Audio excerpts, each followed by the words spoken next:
World Press Freedom Day today, and while we're celebrating one of the most important democratic values, we're also facing the harsh truth that press freedom is in demise in a number of European countries.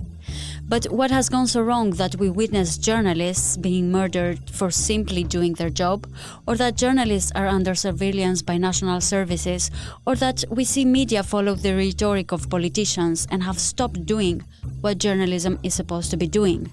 Hold into account those in power for their wrongdoings. So, what can we do to turn the tide on the worsening climate for press freedom?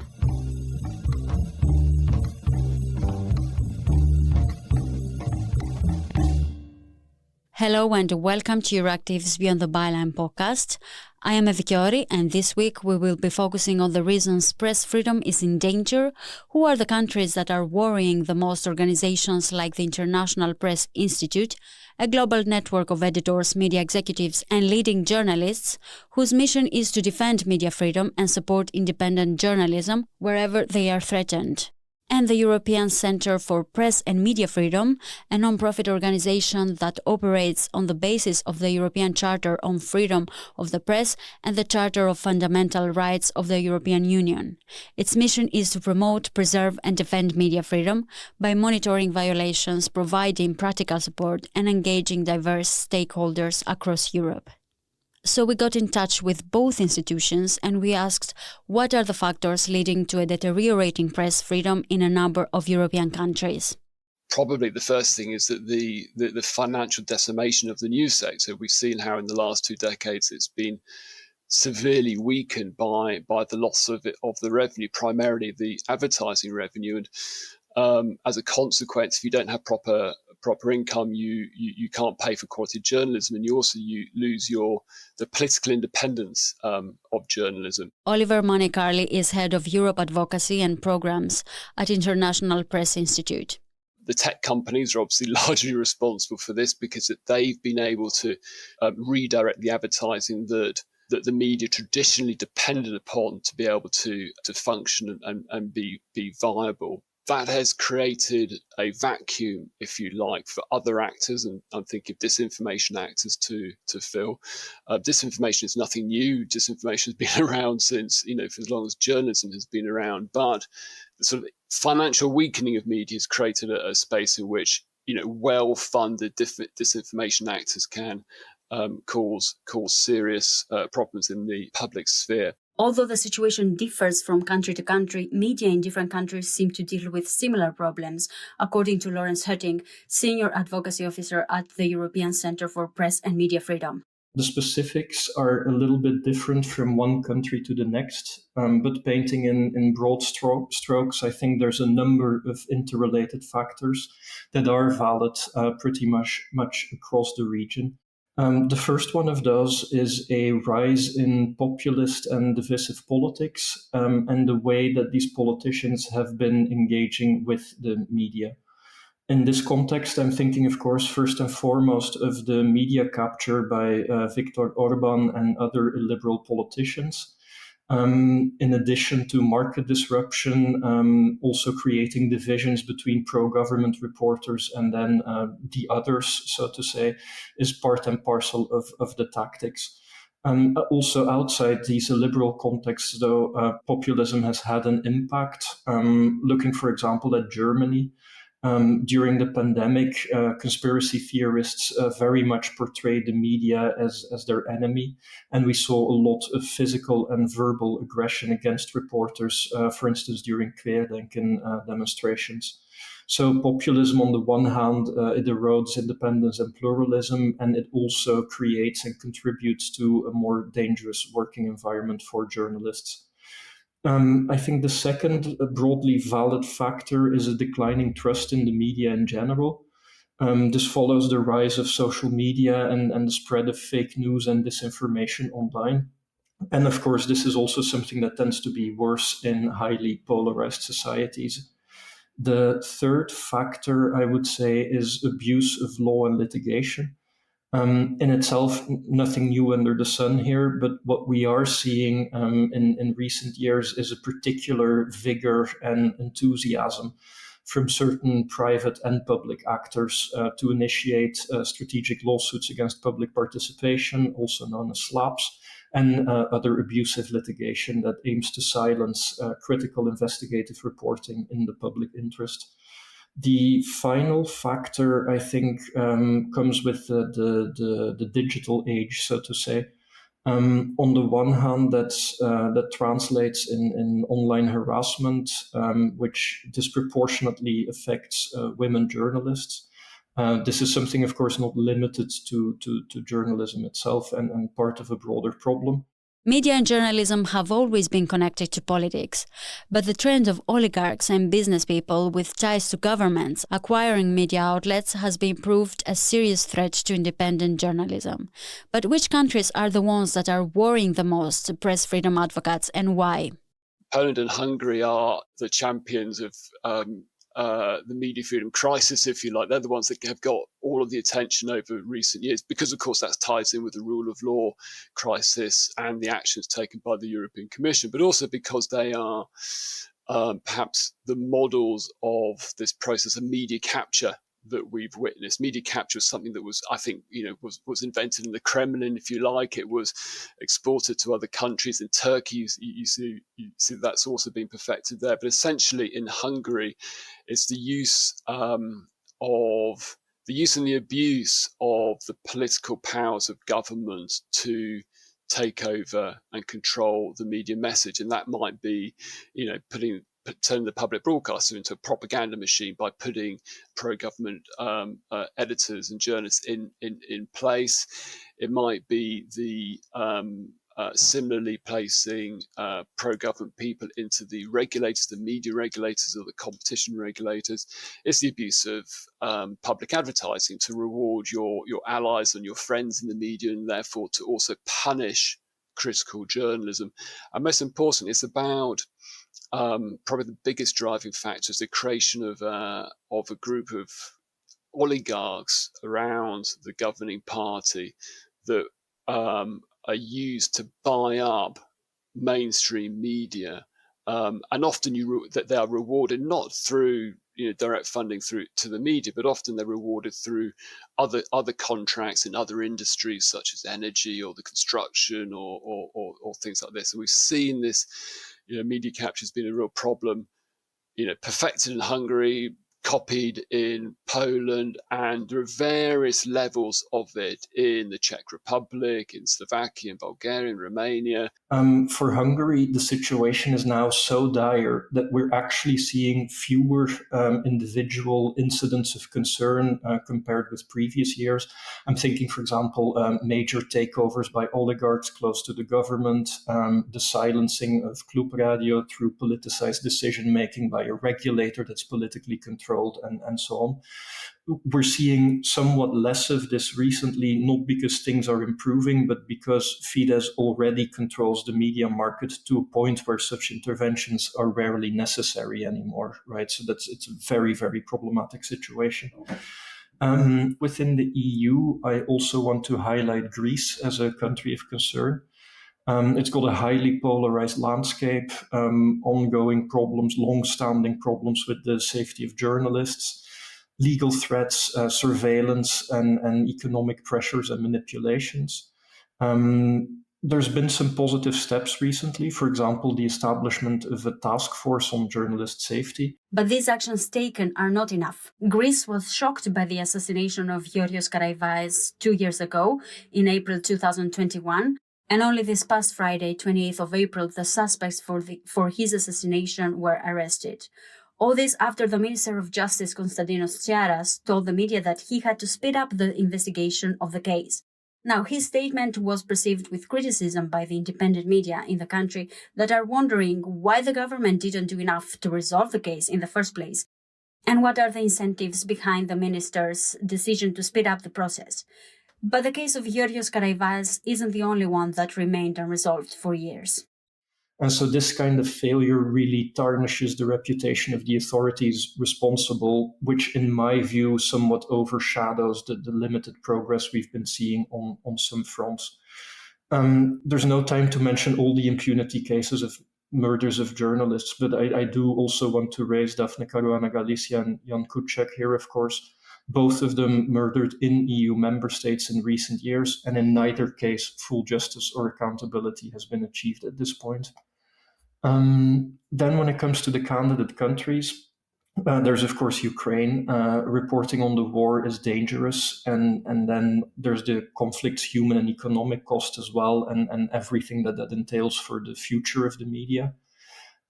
Turkey, traditionally a bad performer when it comes to respecting press freedom for a good while now. And unfortunately, that remains the case. A lot of heavy-handed legal and regulatory interventions that undermine independent reporting. And Laurens, you have this really helpful tool, the Mapping Media Freedom tool, which reports media violations in European countries and beyond.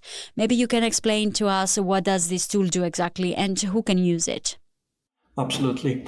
So Mapping Media Freedom, it's a database and a map. Essentially, it's accessible indeed through our own website as well as through mappingmediafreedom.org. And it compiles violations of press freedom across Europe. Anyone really can browse the documented attacks, and there's some analytical tools built in as well through something called the Alert Explorer. And so, it's really a tool for policymakers, researchers, journalists, advocates, anyone with an interest in media freedom. The database is the largest of its kind in Europe. Last year alone, we documented 868 violations. They're divided into 5 types: physical, verbal attacks, attacks to property, legal, and censorship. Anyone can report a violation, can just browse to the website and use the reported form. Besides these direct reports that we receive, data is also collected through media and social media monitoring, and also through the different partners' networks. This project is co-run by ECPMF together with the European Federation of Journalists and the International Press Institute as part of the Media Freedom Rapid Response. So, of course, before anything is published, it's rigorously verified by the monitoring partners. And what is showing the data that you've collected so far? Well, it shows essentially the issue around safety, around capture, around legal attacks, and so on. For detailed both qualitative and quantitative analysis, I'd refer you to the monitoring reports that we publish every 6 months. And they also always look at specific sort of either upcoming issues or issues of particular concern in the previous reporting period. The report we published most recently, for example, looked at abusive lawsuits, the rise in online attacks, the rise in attacks on journalists who cover environmental issues, and surveillance as specific, currently sort of key issues or hot topics in our monitoring.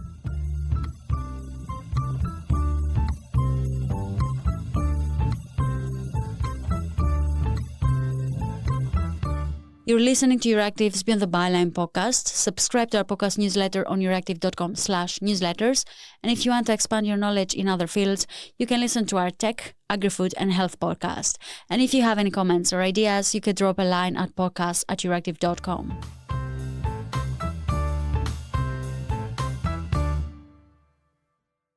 So what can be done to turn the tide on the worsening climate for press freedom? First of all, the public. The public needs to learn to value journalism. It needs to welcome news and ideas that challenge them, rather than always seeking out news and ideas that simply reinforces, your personal views or your personal prejudices. So really, there has to be a strong, not just media literacy campaign, but a sort of public campaign for recognise the value of journalism, and that kind of happened to some level. That happened under COVID. There was a sudden sort of surge of interest in the public, desperate to find news that was reliable. So much more interested in public service journalism. Many more members of the public started paying signing up to the paywalls on traditional media that they felt was going to be more reliable. So this is absolutely essential. It starts in the end. It starts and finishes with the public. If the public isn't prepared to pay for journalism, isn't going to demand quality journalism, then quality journalism will not survive. Obviously, politicians, they play a key role in, if you like, in setting the tone or the standards of political discourse. So there has to be an end to the sort of targeting, the public targeting of journalists by the politicians. Journalists must be allowed to operate, free of political pressure. I think some of these problems need policy and legislative change, right? Either at the national or at the regional level, or both.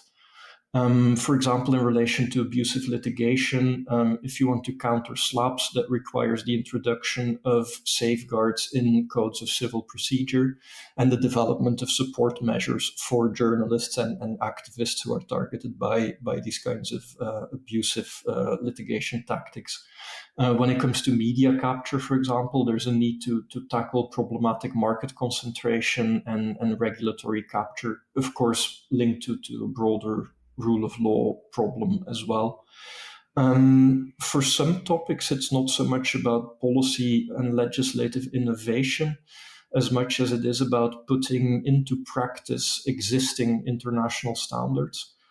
Safety of journalists specifically, there's very solid recommendations from the UN, from the Council of Europe, and from the European Commission, but implementation here is lagging behind. So it's about improving that implementation and supporting and developing processes that can lead to better application of those existing mechanisms and measures. I think what's needed, it's more investment in independent investigative reporting, more investment in local media, support for journalists so that they can have trainings on digital security, access to legal support, and so on and so forth. Journalists have to be protected. The collaboration between journalists, unions, civil society, and state actors is a must. So government, the police, and the courts have to take seriously threats reported by journalists. Then they also need to do much more to protect journalists from trolling online, from hate speech, and all of these things. So the platforms should be doing a lot more. The police should be ready to take seriously threats against journalists, to investigate them, and if necessary to take action. The courts also need to protect journalists from things like vexatious lawsuits. So we've seen, we talk about this, we've given the label slaps. So this is, a term that's given to vexatious lawsuits conducted by the rich and powerful against primarily investigative journalists, but not only journalists. So in order to silence them in the law courts. Some countries seem to be doing better than others, but what practices are flourishing in these countries, and what can other countries that struggle with press freedom learn from them? Mechanisms that involve these different stakeholders are being established in many countries. At the forefront of this has been the Netherlands. A mechanism there, it's called Pax Veilig. And because in the Netherlands there's also a lot of political will to tackle journalist safety as a key issue in a democratic society, this collaboration in practice, we're seeing a lot of concrete progress being generated by it, right? Even if, of course, there's always points for improvement. Then on the other hand, for example, in Serbia, there's mechanisms that on paper are not all that different from the ones that exist in the Netherlands. But despite efforts and commitments by journalists and some of the other actors involved, in practice, we're seeing that attacks and smear campaigns and harassment remain really prevalent and very problematic in the country. What plays an important role in this is politicians who demonize critical journalists and who create and feed this hostile environment. And so you've got, solutions to the problem that on paper look very similar, but without political will really create vastly different outcomes. While this commission has been the most active when it comes to combating the deterioration of press freedom, its actions aren't enough. So, Oliver, what else can the European Commission do to secure press freedom? This current commission has never been more active on trying to push through recommendations or regulation, improve the rights of journalists or to improve media freedom. We've never seen a more active commission that, it all kind of falls under the Democracy Action Plan, and there are many elements to it, but I guess the key elements to it would be the rule of law reporting process. So this is an annual reporting process about the state of the rule of law in member states, but really important in that is that media freedom is one of the sorts of key elements that are studied, and we, as journalist organisations and many civil society organisations, get a chance to contribute to that report, which is drafted by the Commission with recommendations for states to take to improve the rule of law in their countries. So that's one mechanism. 2.5 years ago, the Commission published the safety recommendations, which outlines all sorts of details about how member states can improve, can take actions to improve the safety of journalists. This is not enforceable, but it's a recommendation which, in theory, member states are to report on and to take action on. So again, it's another mechanism to measure the commitment of politicians beyond the rhetoric, at least at the national level. So that is helpful. And then the two key bits of legislation that are currently going through the Parliament and the Council, of course, I mentioned the problem with SLAPP. So there's the anti-SLAPP directive that is going through that would hopefully improve the ability of courts to dismiss vexatious lawsuits and to protect journalists from this, the abuse of the courts by the rich and powerful. And then perhaps most, I won't say controversially, but certainly it's very sort of, the details of it are subject to, great fighting and arguments about how it is you create an effective Media Freedom Act. And this is great. 2 years ago when it was first announced, we had no expectation that this was going to take place. So the fact that it's in the Commission has had the courage to put this forward, and an attempt to meet its ambition with some concrete tools. This is what we are in the middle of advocating around that. We certainly hope that we will emerge with a Media Freedom Act that can actually will give the power to the EU to intervene where media freedom is in real crisis. Public discourse is a key when it comes to raising awareness about the state of press freedom around the globe, and bringing these topics in the spotlight is what could change the situation. This is an opportunity for us to engage with the public and to sort of promote the importance of journalism. You may not be very interested in journalism, but you may be interested in many other rights. And one of the great things about journalism is that it's essential for also, it's an enabling right. So it's an essential for also protecting a broad range of all the other human rights that we take for granted. For me, is the central role of independent and diverse media in democratic participation and in safeguarding the rule of law. Free media is what holds those in power to account. It's what enables people to get informed and to have their own voices heard. And it supports and generates public debate on matters that are in everyone's interest. So really, it's protecting the press means protecting our human rights, protecting our democracy, protecting our rule of law. Thank you very much. I am Evie, and this was Euractiv's Beyond the Byline podcast. Visit Euractiv for the latest news, and if you haven't subscribed to the podcast, you can do so on your favorite podcasting app.